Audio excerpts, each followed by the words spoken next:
او د شهادت جام پسې دومره تږي تږي ګرځو چې دې تندې ماتېدو پسې تندې ماتوو او د جنکو په شان په کور او په کودر کې نه مرو د جنکو په شان په کور او په کودر کې نه مرو په سنګرونو دا چنار چنار ځواني ماتوو د هر څه نه مخکې د ګران شهید مجاهد عادل جانان د شهادت مبارکي خپل ځورېدلي کړېدلي مجاهد ولسته او د اسلامي امارت سپېڅلو مجاهدینو ورونو ته عادل جانان مجاهد کورنۍ ته او د قاري صاحب عبدالرحیم مجاهد کورنۍ ته د شهادت مبارکي وایم الله جل جلاله دې د شهداو شهادتونه په خپل دربار کې قبول کړي ګران او مجاهد ولسه دا اول ځل نه دی او نه دا اوله مرتبه ده چې موږ دغې د شهیدانو جنازو ته راځو بلکې د کومې ورځې نه چې دغلته د جهاد سلسله روانه شوې چې دغلته د جهاد قافله روانه شوې د همغې ورځې نه دغه شهادتونه دې راځي او موږ او تاسو یې ګورو مجاهد ولسه تاسو په دې باندې هم ګواه یاستئ چې کله دلته جهاد شروع شو هغه 18 کسان وو چې هغو دغې کفارو په شهادت ورسول په دې خاطر چې دا د جهاد قافله ودرئ بیا لله الحمد یو څو تنکي ځوانان رواته د 10 نه 20 شوه دغه جهاد قافله یې مخ په وړاندې بوتله بیا هغه په 20 کې څه شهیدان شوه څه بندیان شوه او څه زخمیان شوه خو لله الحمد بیا هم د جهاد قافله ونه درېده بیا د هغې یو څو چنده نور راووته دغه مجاهد ولسه تاسو په خپلو سترګو ولیده د خبرو نه مې مطلب دا دی چې په دغې شهادتونو به زموږ د جهاد قافلې ونه درېږي په دغې شهادتونو به زموږ دغه مورال حوصله کمزورې نه شي د کومې ورځې نه چې دغه جهاد شروع شوی تاسو یې وینئ چې دا شهادتونه دې روان دي چې یو شهید شي 20 نور پیدا شي زه په دې مطمئن یم چې انشاءالله العزیز د عادل جانان د یوې قطرې وینې نه به یو مجاهد جوړیږي تاسو په دې خپلو سترګو ولیدل په دغې ساحه کې مسؤلین شهیدان شو خو دا ساحه همداسې خاره پاتې نه شوه یقینا دا منم چې د جدایۍ درد بې انتها ډېر دی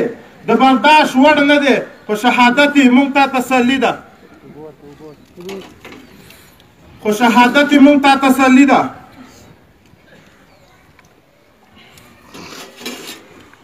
خو ای مجاهد ولسه تاسو هم په سترګو ولید چې زموږ علما یې شهیدان کړه په همدغې علاقو کې زموږ تنکي طالبان یې شهیدان کړه زموږ ماشومان یې شهیدان کړه زموږ زنانه یې شهیدانې کړې تاسو په خپلو سترګو ولیده ای مجاهد ولسه آخر وجه څه وجه ده چې د غفلت په خوب وده یې آخر وجه څه وجه ده چې ستا ضمیر نه راجګېږي آخر وجه څه وجه ده چې ته همغسې په خوب ویده وې لکه په هغه اوله ورځ چې وده وې آخر څه وجه ده شهیدان وینئ جنازو ته یې راځئ د انتقام اراده نه لرئ آخر وجه څه وجه ده آخر زموږ د قرآن بېعزتي وشوه خو هیچا انتقام یې وانه خستو همغسې د غفلت په خوب ویده یئ ښایسته علما یې شهیدان کړل همغسې د غفلت په خوب ویده یئ مسافر مجاهدین شهیدان کړل همغسې د غفلت په خوب ویده یئ ای مجاهد ولسه ستاسو د سرحداتو ساتلو ته د جناب محمد رسول الله کلیوال راغلي وو هغه یې هم ټوټه ټوټه کړه هغه یې هم کتره کتره کړه خو ستاسو غیرت بیا مو چت نه شو تاسو بیا هم د غفلت د خوب نه راجګ نه شوئ مجاهد یم سنګرونو کې مې کور دی او چېرته لوړو لوړو غرونو کې مې کور دی ماشوم نه یم چې بغلی چېرته ناست یم د عادل غوندې ورونو کې مې کور دی د دنیا په شیش محل کې عادت نه یم خړو خاورو او ګردونو کې مې کور دی نره تکبیر الله اکبر تکبیر الله اکبر سبیلنا الجهاد الجهاد بس دی نور د رب العالمین خاطر وکړئ پاڅېږئ یوه ناره ولګوئ یو موټی شئ اتحاد وکړئ د دغه کفارو ظالمانو په مقابل کې آخر تر کومه پورې به ودو یو یو به را شهیدانوي موږ به ورته ګورو دا عادل خو څه د بل ځای نه و دغه حافظ قرآن کاري صاحب خو څه د بل ځای نه و دا موږ او ستاسو زموږ بچی و ګوره دا دې نن دا شهیدان کړه سبا به درنه موږ شهیدان کړي بل سبا به نور درنه شهیدان کړي بس کوئ نور د غفلت خو بس کوئ د رب العالمین خاطر وکړئ او پاسئ او د جهاد ناره ولګوئ د امیر المؤمنین په قیادت کې نور دغه د جهاد قافلې ته دوام ورکړئ والله که په دې غفلت په خوب هم پرېږدي تاسو څه وایئ چې موږ به همداسې کینو او موږ ته به څوک څه ونه ای په رب العالمین مې دې قسم وي که دغه دا یو څو تنکي طالبان درنه لاړه په خدای مې دې قسم وي چې دا کفار په تاسو باندې لوبې وکړي په یو او په بل نوم یې مه دوکه کیږئ په دغې غلطو شعارونو یې مه دوکه کیږئ په دغې غلط افواهاتو یې مه دوکه کیږئ بس دی نور د الله خاطر وکړئ همدغومره خوب وباسو نور راجګ شئ او د رب العالمین هغه حکم عملي کوئ کوم چې رب العالمین مونږ او تاسو ته رالیږلی هغه قرآن عظیم شان کې چې رب العالمین مونږ ته فرمایي چې کتب علیکم القتال په تاسو باندې مونږ قتال فرض کړی دی نو جګ شئ ورونو نور د رب العالمین دغه حکم ومنئ بیا هم د هغې ورونو نه خواهش کوم چې مونږ ته د افسوس لپاره راځي مهرباني وکړئ زمونږ کورنیو ته زمونږ د شهداو کورنیو ته افسوس لپاره مه راځئ که هر څوک راځئ مونږ ته د مبارکۍ دپاره راځئ خو د افسوس لپاره مه راځئ ما خو څه د غلامۍ ژوند نه دی کړی چې مونږ ته افسوس ته راځئ عادل جانان خو د غلامۍ ژوند نه دی کړی چې افسوس ته راځئ که راځئ نو مبارکۍ ته راشئ په هسکه غاړه یې د کفر مرمۍ خوړلې د دې مبارکۍ ته راشئ زمونږ شهداو ته چې راځئ مبارکۍ ته راشئ افسوس ته مه راځئ مونږ خو د هېچا غلامي نه ده کړې لله الحمد په دنیا کې هم مونږ جګې سترګې یو هسکه غړی یو مونږ د امریکا غلامي نه ده کړې مونږ د کینیډا غلامي نه ده منلې مونږ د فرانس او د برطانیا غلامي نه ده منلې مونږ ته چې کوم خپل رب کوم حکم کړی مونږ هغه منلی دی نو مونږ باندې افسوس د څه دپاره مونږ باندې مونږ ناکام شوي نه یو په والله که ژوندي یم مونږ کامیاب یو که شهیدان یم مونږ کامیاب یو که مو زندان ته یوسیم مونږ کامیاب یو که مو شهیدان کړئ په ورځ د محشر به انشاءالله العزیز دا ووینئ که دا ظالمان مونږ شهیدان کړي تاسو به مونږ په ورځ د محشر هم وګورئ په شرمونو شرمېدلي چا چې بد ورته کتلي له دې خاورې تښتېدلي چا چې بد ورته کتلي په شرمونو شرمېدلي چا چې بد ورته کتلي له دې خاورې تښتېدلي چا چې بد ورته کتلي خوارې مه بوله غلیمه ستا له دړکو نه وېرېږي خوارې مه بوله غلیمه ستا له دړکو نه وېرېږي دا زمرۍ مو زېږولي چا چې بد ورته کتلي نری تکبیر الله اکبر زنده‌باد امارات اسلامي زنده‌باد زنده‌باد مجاهدین زنده‌باد حضرت علی بن بقار رحمه الله فرمای چې په ورځ د محشر به خلک حساب کتاب ورکوي یعنی هغه سخته ورځ علما ناست دي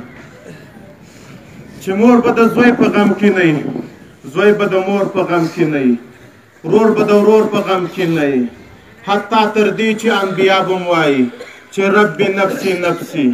هر چا سره به د خپل نفس غم وي په داسې ورځ به مجاهدین داسې ټولګي ټولګي ناسي او خپل د جهاد تذکرې به کوي چې په چپرهار کې هم داسې وکړه په اګام کې هم داسې وکړه په شیرزادو کې هم داسې وکړه په ورځ د محشر هغه سخته ورځ باندې علما کرام ناست دي په هغه سخته ورځ باندې به هر سړی خپل حساب کتاب ورکوي مجاهدین به بېغامه یو طرف ته ناست او د خپل د جهاد تذکرې به کوي وایي کله چې غږ وشي چې هغه خلک پورته شي چې د الله جل جلاله په لاره کې ورته ویره رسېدلې وایي دې سره به مجاهدین ودرېږي او د جنت ته داخلو دپاره سبحان الله وړه خبره نه ده ورونو وړه خبره نه ده ورونو چې په دنیا کې هم جګې سترګې وو د عذاب قبر نه هم محفوظ وو د محشر د ورځې نه هم محفوظ وو او جنت ته د ټولو نه مخکې بغیر د حساب کتاب نه داخل شو خو کامیابي اندې ته وایي که نه یو ځل بیا مبارکي ورکوم هغې کورنیو ته چې نن یې تنکي تنکي ګلان شهیدان شوي دي هغو ته یو ځل بیا مبارکي ورکوم د کامیابۍ مبارکي درکوم د سرلوړۍ مبارکي درکوم دغې د شهداو کورنیو ته یو ځل بیا وایم چې هغه خلک چې د افسوس دپاره درته راځي افسوس یې وانخلئ او که د مبارکۍ دپاره درته راغلی وروڼو مبارکي په جګو سترګو واخلئ یو ځل بیا عادل جانانه کله چې خپل رب ته لاړې یو شکایت خو ورته وکړه عادل جانانه قاري صاحب عبدالرحیمه غرواله عجیبه راکته ای شهداو خپل رب ته خو دا یو شکایت وکړئ چې ربه موږ د بل چا نه ګیله نه لرو ربه موږ د کفارو نه ګیله نه لرو ربه که ګیله لرو زه د خپل افغاني ورور نه لرم رب ته دې ووایه عادله چې د خپل افغاني ورور د یو څو روپو په خاطر کې د ما کور ته راورسول او زه یې په شهید کړم چې ما حیات ما عزت یې پوړ کړې عادل جانانه خپل رب ته دې دا شکایت هم وکړه عادل جانانه خپل رب ته دې دا خبره هم ورسوه چې هغه خلک چې پرونه پورې ما ورته د ټوپک چل وښویدو هغه خلک چې پرونه پورې ورته ما د مینو چل وښویدو عادل جانانه رب ته دې ووایه چې هغه د کفارو په دسیسه کې راګیر شوه او د یو څو پیسو دپاره لاړه خوارج شوه او په هغې ټوپک باندې ما ولي د کوم چل چې ورته ما وښویدو عادل جانانه رب ته دې دا شکایت هم وکړه چې زموږ ودونه بمبارېږي افغانان دي عادل جانانه رب ته دې دا شکایت وکړه چې جنازې محفوظ نه دي عادل جانانه رب ته دې دا شکایت وکړه چې ماشومان یې تنکي تنکي راته شهیدان کړه وقاري صاحب عبدالرحیمه رب ته دې دا شکایت وکړه چې د قرآن حافظان یې راته پرېنښوه راته یې پرېنښوه زموږ زنانې یې پرېنښوې ما بسته یې وړې دا شکایتونه خپل رب ته ورسوئ دا شکایتونه خپل رب ته ورسوئ چې د کفارو نه ګیله نه لرم کفارو نه هېڅ قسم ګیله نه لرم ګیله لرم د خپل افغاني ورور نه لرم چې صرف د یو څو روپو په خاطر کې موږ په شهادت ورسولو وآخر دعوانا ګریوان دې پرېږده که په ځان دې خپل ګریوان دوړېږي ګریوان دې پرېږده که په ځان دې خپل ګریوان دوړېږي دومره مې ووهم څومره دې په ځان دوړېږي نعرې تکبیر الله اکبر نعرې تکبیر الله اکبر زنده‌باد امیر المؤمنین ملا هیبت الله حفظه الله زنده‌باد امارت اسلامی افغانستان زنده‌باد مجاهدین ټوله نړۍ زنده‌باد جنازې مراسم نږدې شول خپل صفونه برابر کړئ 4 بجې سپین راغټې بله جنازه هم ده صفونه برابر کړئ شیخ صاحب محمد عالم جنازې کوي صفونه برابر کړئ